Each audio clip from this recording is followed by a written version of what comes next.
bersama kita. Terima kasih menambah semangat adindanya, karena waktu saya diutus menjadi peserta tarjih nasional, beliaulah yang menandatangani surat jalan waktu Ketua Pemuda Wilayah Muhammadiyah Sumatera Barat. Tak terasa saya pun sudah tua hari ini bersama dengan Ustaz Zulkisman Lubis dahulu. Sekarang kita doakan Ustaz Zulkisman Lubis kembali segar bugar itu dalam perawatannya, terapinya, bila perkembangannya baik, moga-moga nanti bisa kembali bersama kita. Bapak Ibu yang berbahagia, dengan santai kita malam ini, moga-moga ada yang bisa diresap dengan izin Allah. Sebenarnya materi ini sudah sangat lama, belum lahir saya sudah diterapkan di sini dan beberapa tempat di kampung-kampung. Materi kita adalah sejarah azan dan eksekusinya. Rasulullah pertama kali sampai di Madinah disambut dengan sukacita, bahkan dengan genangan air mata penuh haru, bukan sedih. Jadi ada orang menangis karena haru. Misalnya bapak bertemu dengan anak sudah lama tak jumpa itu biasanya nangis karena haru.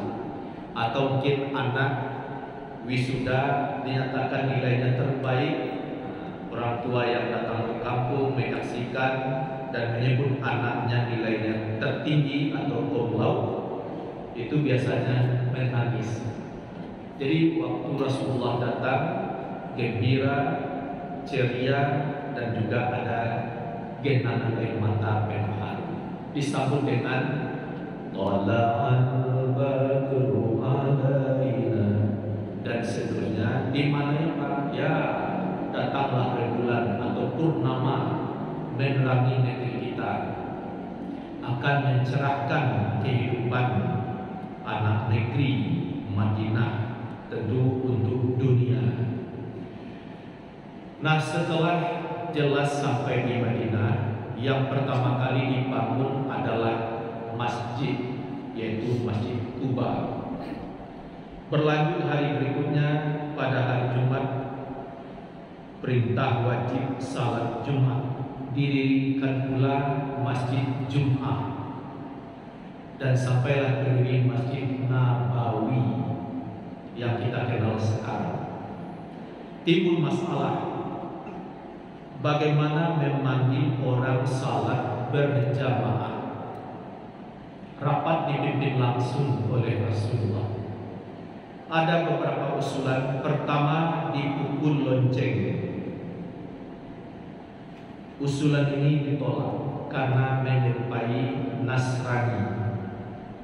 Usulan kedua, ditiup terompet. Terompet itu bahasa lainnya kupui. Saya baru mengenal trompet ini setelah di Padang. Di kampung nggak tahu apa itu trompet. Jadi ada kupui batang padi, kupui tanduk kapau, kupui duluan talang dan lain-lain. Jadi ditiup trompet. Ditolak pula karena menyerupai cara Yahudi. Usulan ketiga, dihidupkan api. Siang asapnya mengepul, malam tampak cahaya. Ini pun juga ditolak karena menyerupai cara Majusi. Orang Majusi menyembah api. Akhirnya rapat itu usai, belum ada keputusan. Semua pulang. Di antara peserta rapat itu bernama Abdullah bin Zaid. Sampai di rumah, makanan sudah terhidang, istri mempersilahkan makan. Dia berkata, saya belum bisa makan. Mengapa? Ya, belum pernah aku melihat wajahnya Rasulullah terlihat berat. Jadi dia terbawa perasaan, sehingga makan pun tidak mau. Istri paham, tentu tidak boleh dipaksakan. Yang jelas sebagai istri yang baik, tugas sudah dilaksanakan. Abdullah bin Zaid berwudu, salat, berdoa, lalu rebahan. Dalam rebah itu memang tidur nyenyak, bermimpi. Mimpinya itu menjadi amalan sampai sekarang. Dalam mimpinya itu melihat seorang laki-laki bawa lonceng, lalu ditawar, "Pak, jual lonceng bapaknya." Untuk apa? Untuk memanggil orang salat berjamaah. Oh jangan, biar saya ajarkan cara yang lebih baik. Lalu diajarkan, apabila waktu salat masuk, maka ucapkanlah Allahu Akbar, Allahu Akbar, Allahu Akbar, Allahu Akbar. Asyhadu an la ilaha illallah 2 kali. Asyhadu anna Muhammadar Rasulullah 2 kali. Hayya 'alas shalah, hayya 'alal falah juga 2 kali.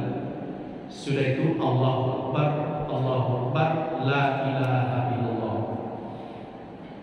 Jelas kalimatnya. Lanjutnya, apabila salat hendak didirikan, maka ucapkanlah. Maksudnya orang sudah datang, salat hendak dimulai, apalagi ucapkanlah Allahu Akbar, Allahu Akbar, asyhadu an la ilaha illallah, asyhadu anna Muhammadar Rasulullah, hayya 'alas shalah, hayya 'alal falah, ditambah dengan qad qamatis shalah, qad qamatis shalah. Allahu Akbar, Allahu Akbar, la ilaha illallah. Yang kita kenal iqamah. Begitu materi mimpi ini jelas, bangun dengan wajah berseri-seri karena terpenuhi hasratnya. Diduga makannya mungkin sudah itu pasti enak. Dengan semangat melapor kepada Rasulullah, "Ya Rasulullah, saya bermimpi." Diceritakan sepenuhnya. Rasulullah menanggapi, "Kamu ajarkan kepada Bilal, lalu minta dia menyerukannya." Begitu Bilal menyimak, dapat, lalu Bilal serukan kalimat tadi. Kalau tadi kan dibaca biasa saja, Allahu Akbar, Allahu Akbar. Sekarang diserukan. Dia berdiri, masuk 2 telunjuk ke dalam lubang telinga, tapi tidak terlalu ditutup rapat, tapi kira-kira begitu. Allahu Akbar, Allahu Akbar. Dengan napas yang panjang, suara yang lantang. Kalau dia tadi itu nama orang jauh lebih lantang daripada itu. Karena di antara sahabat yang suaranya lantang, panjang pula nafasnya, bahkan lehernya sedikit agak panjang, memang dia agak tinggi. Nabi mengenal di antara sahabat yang ada, Bilal suaranya yang lebih nyaring, lantang. Menggemalah azan pertama kali di Madinah. Belum ada seruan yang sehebat itu. Kalau seruan himbau-himbauan, "Ya manusia, wahai fulan," itu kan basurat tuh. Tapi ini seruannya, kalimatnya tersusun, penuh makna. Berdatanganlah orang banyak. Lalu Umar menghampiri Rasulullah. "Ya Rasulullah, sungguh saya bermimpi seperti yang diucapkan oleh Bilal. Kiranya 2 hamba Allah mimpinya sama." Kata Rasulullah, "Ini adalah mimpi yang benar." Selanjutnya, setiap waktu salat masuk, azan diserukan. Sampai umat Islam ya 1000 lebih bertambah. Terus waktu penaklukan kota Mekah, umat Islam datang sangat banyak ke Mekah. Tidak ada perlawanan penduduk Mekah dan tidak ada pula tentunya pertumpahan darah. Tapi kalau orang Mekah melawan, mungkin sasau dari Madinah karena dia banyak dengan segala perlengkapan. Seluruh patung-patung yang ada di Ka'bah itu disingkirkan sebanyak 360. Setelah bersih dari sembahan berhala, Bilal naik Ka'bah. Jelaslah dia di tengah orang banyak, dia naik ke atas Ka'bah. Ya, di hati orang berkata, mengapa pula mantan budak naik ke Ka'bah? Tapi tidak ada satupun yang menyuruh turun, karena Allah memuliakannya. Walaupun dia dari budak, tapi sudah merdeka, orang yang taat, sahabat Nabi, dia penuh hormat naik ke atas Ka'bah. Lalu dia azan, dia kumandangkan azan di atas Ka'bah itu dari awal sampai selesai. Tentu bagi orang Madinah sudah biasa, tapi bagi penduduk Mekah itu pertama kali yang luar biasa, menyimak, menggetarkan sampai kerelung-relung hati. Hanya dalam hitungan 1, 2, 3 hari orang berbondong-bondong masuk Islam. Sejarah mencatat akhirnya kan penduduk Mekah 100% memeluk Islam. Jadi catatan kedua Pak, Bilal lah yang pertama kali mengumandangkan azan di kota Mekah langsung di atas Ka'bah. Berlanjut, setelah Nabi menunaikan ibadah haji pertama dan terakhir yang disebut dengan haji wada, beberapa minggu kemudian Nabi meninggal. Terjadi 2 kelompok politik. Kata dari kelompok muhajirin yang berasal dari Mekah, kepemimpinan Islam harus kita yang melanjutkan. Kelompok yang Ansar, orang Madinah, kita yang akan melanjutkan kepemimpinan karena di negeri kita lah Islam berkembang. Kalau itu apa katanya? Karena kita lah yang membawa Islam. Jadi ingin mendapatkan kebaikan sebagai pemimpin, tapi itu di atas ketakwaan, bukan di atas kerakusan, sehingga tidak ada saling mengkhianati. Nah, saya tidak bahas soal politiknya. Waktu salat masuk, azanlah Bilal. Begitu azannya lantang seperti biasa, tapi di waktu mengucapkan asyhadu anna Muhammadar Rasulullah, tiba di kata Muhammad, dia tidak kuat lagi karena memang terbawa perasaan sedih atas meninggalnya Rasulullah, sehingga azannya tidak bisa diselesaikan, diminta orang lain melanjutkan. Orang paham betapa sedihnya Bilal. Sejak itu Bilal tidak pernah azan lagi. Sampailah Abu Bakar meninggal. Jadi selama Abu Bakar, dia tidak menyuruh Bilal azan, sebab kalau disuruh azan jangan-jangan sedihnya terkuak lagi. Abu Bakar sudah meninggal, kepemimpinan dilanjutkan oleh Umar bin Khattab. Islam cepat berkembang sampailah ke Palestina. Waktu salat masuk, siapalah yang akan mengumandangkan azan? Umar paham kalau Bilal diminta belajar kepada sikap Abu Bakar saja tidak berani menyuruh lagi. Abu Bakar lebih senior, lebih dia hormati. Tapi Umar ini kan di atas kecerdasannya dan ketakwaannya, dia tidak menyerah. dia hampiri Bilal, bukan dia panggil. Kalau sebenarnya kan kalau pemimpin itu kan bisa saja memanggil bawahan. Ini tidak, dia langsung menghadap Bilal. Ya Bilal, saya Umar, atas nama umat Islam, waktu salat telah masuk, berkenanlah engkau mengumandangkan azan. Atas nama umat Islam, kalimat ini betul-betul menyentak di hatinya. Tanpa komentar, dia azan penuh semangat sebagaimana azannya 2 tahun yang lalu. Maka catatan ketiga apa? Bilal lah orang yang pertama kali mengumandangkan azan di kota suci Baitul Maqdis atau Palestina. Sekarang kita kembali pada zaman Rasulullah. Satu ketika malam Nabi setelah bertahajud subuh, katakanlah ada setengah jam lebih kurang, Nabi rebahan. Dalam tidurnya itu Bilal azan. Azannya sesudah hayya 'alal falah ditambah dengan kalimat tasbih. As-salatu khairun minan naum. Lebih baik salat daripada tidur. Itu pun juga 2 kali.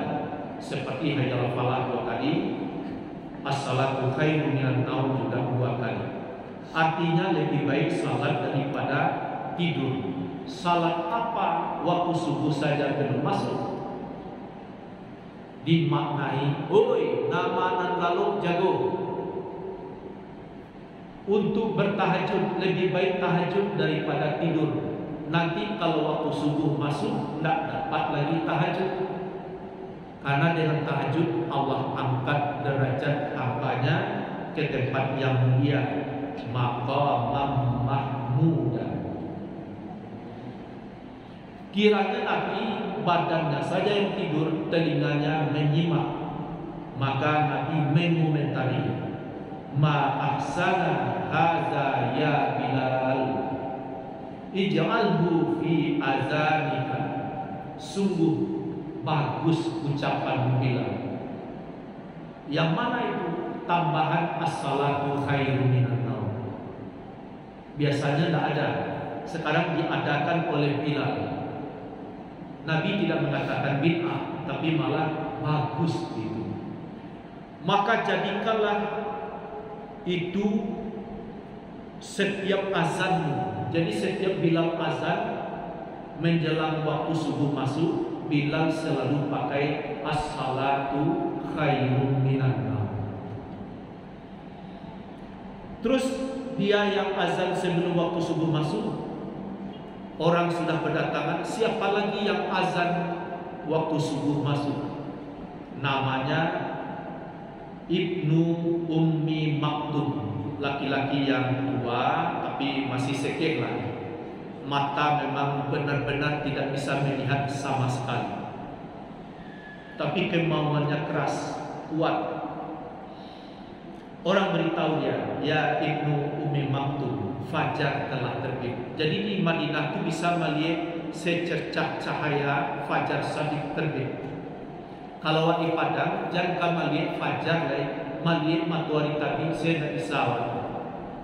Naik mana kate takwa, kate menara, tambah 2 kali setinggi itu, lalu bisa menjadi matahari terbit. Karena ada gunung yang menutup. Apalagi fajar. Jadi di Madinah bisa orang beritahu fajar telah terbit, maksudnya subuh telah masuk. Azanlah dia Ibnu Ummi Maktum, tidak lagi pakai as-salatu khairun minan naum, karena orang telah bangun. Begitu seterusnya, sehingga orang sudah mengenal azan pertama membangunkan orang untuk tidur, dari tidur supaya bertahajud. Sedangkan azan kedua sudah didengar pula, ciri khas suaranya adalah menandakan waktu subuh telah masuk. Pada tahun kedua dari hijrahnya Nabi di Madinah itu, datang hukum wajib puasa. Nah, pada pelajaran puasa Nabi ungkapkan, apabila kamu dengar azannya Bilal, jangan terpengaruh dengan sahurmu, karena Bilal azan masih malam. Jadi tetap makan minum dengan tenang. Tapi apabila kamu dengar azannya Ibnu Ummi Maktub, maka berhentilah makan. Kalau sedang makan, usahakan segera berhenti. Janganlah terlalu kaku. Awal lama sudah dalam mencuang. Azan, jadi keluar mana dalam mencuang. Kunyangan dengan tenang, telan, sudah tu minum juga dengan tenang. Jadi nono kadang lo tacakia aye lo betul. Nah, sudah tu berhenti. Jadi tidak pula Allahu Akbar langsung stop, tidak juga, tapi berhentilah. Berhenti benar-benar untuk menyiapkan, menyelesaikan bekal makan. Nah, ini didukung firman Allah Al-Baqarah 187. Nah, inilah ya Bapak Ibu, kalau dilihat lembaran Imsakiyah tidak memuat Al-Baqarah 183. Kan kalau sekian puluh tahun yang lalu saya perhatikan dari kampung sampai di Padang, kalau Imsakiyah itu ayatnya Al-Baqarah 183. Salah nggak? Salah. Tapi ada yang lebih spesial. Apa itu? A'udzubillahi minasyaitonirrajim. Wa kulu washrabu hatta yatabayyana lakumul khaytul abyadu minal khaytil aswadi minal fajr. Summa atimus siyama ilal lail. Makan minumlah kamu di malam hari sampai jelas bagimu beda benang hitam, benang putih atas benang hitam, yakni fajar. Jadi ayat ini menyuruh kita makanlah, minumlah dengan tenang, tapi awas, hanya boleh sampai terlihat benang putih atas benang hitam. Apa itu fajar? Jadi benang putih itu apa? Fajar terbit, tampak sedikit cahaya, warnanya sangat indah, merah ke kuning-kuningan, ada sedikit campur putih, indah sekali. Nah, itu ibarat benang putih. Benang hitam apa? Background malam itu disebut benang hitam. Apabila itu sudah ada, berhenti makan minum yang disebut dengan imsak. Di saat itu pula azan subuh dikumandangkan. Ayat selanjutnya masih ayat itu juga, lanjutannya summa atimus siyama ilal lail.